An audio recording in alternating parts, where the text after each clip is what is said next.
নমস্কার, আমি প্রিয়াঙ্কা। আমার ছোট্ট চ্যানেলে তোমরা সবাইকে স্বাগত। আমার আজকের রেসিপি চিকেন কষা।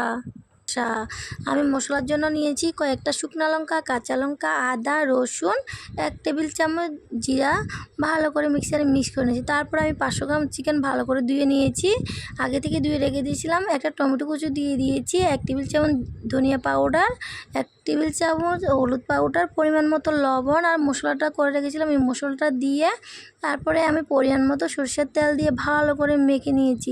ভালো করে মাখতে হবে বন্ধুরা, রান্নাটার ভিতরে মাখার ভিতরে টেস্টটা আসবে। যত বেশি মাখতে পারবে রান্নাটা খেতে ততটাই ভালো হবে। আগে মাখাটা মাখতে হবে ভালো করে। আমি দেখো অনেকক্ষণ টাইম লাগিয়ে আমি মাংসটাকে ভালো করে মেখে নিয়েছি। তারপরে আমি চুলায় কড়াই বসিয়ে দিয়েছিলাম, দিয়ে সর্ষের তেল দিয়ে দিয়েছি পরিমাণ মতো। তারপরে আমি আলু কেটে রেখেছিলাম, ডুমো করে আলুগুলোকে হলুদ লবণ দিয়ে ভেজে নিয়েছি। একটু লাল লাল করে ভাজতে হবে বন্ধুরা। দেখো আমি ভেজে নামিয়ে নিলাম। তারপরে আমি 2-3টা বাঁশকুড়ুল আমি বাজার থেকে নিয়ে এসেছিলাম। এটা কাটার সময় দেখাতে ভুলে গিয়েছি বন্ধুরা।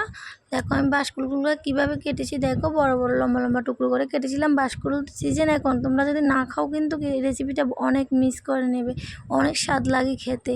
চিকেনের সঙ্গে তো জাস্ট অসাধারণ, কি বলবো। তোমরা যদি রান্না করে না খাও তাহলে বুঝতেই পারবে না এত স্বাদ এটা। তারপরে আমি বাঁশকুড়ুলটাকেও ভেজে নামিয়ে নিলাম।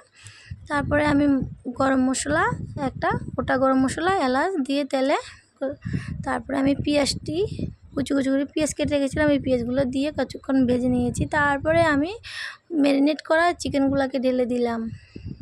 তারপরে তা ভালো করে নেড়ে চেড়ে নিয়েছি।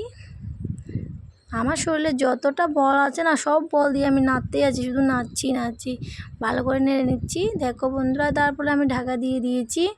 ঢাকাটা তুলছি, কি সুন্দর, কি বলবো তোমাদেরকে। কত তেল ছেড়ে যাচ্ছে আমার চিকেনের গা থেকে, দেখো।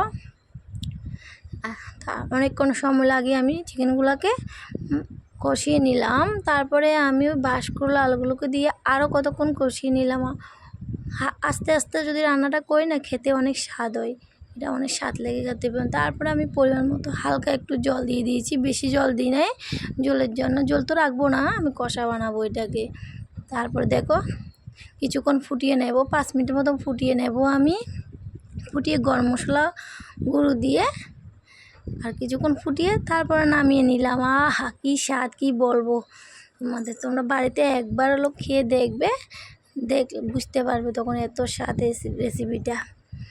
আমার রেসিপিটা যদি বন্ধুরা তোমাদের কাছে একটু ভালো লেগে থাকে তাহলে লাইক করে আমার পাশে থাকবে। টাটা।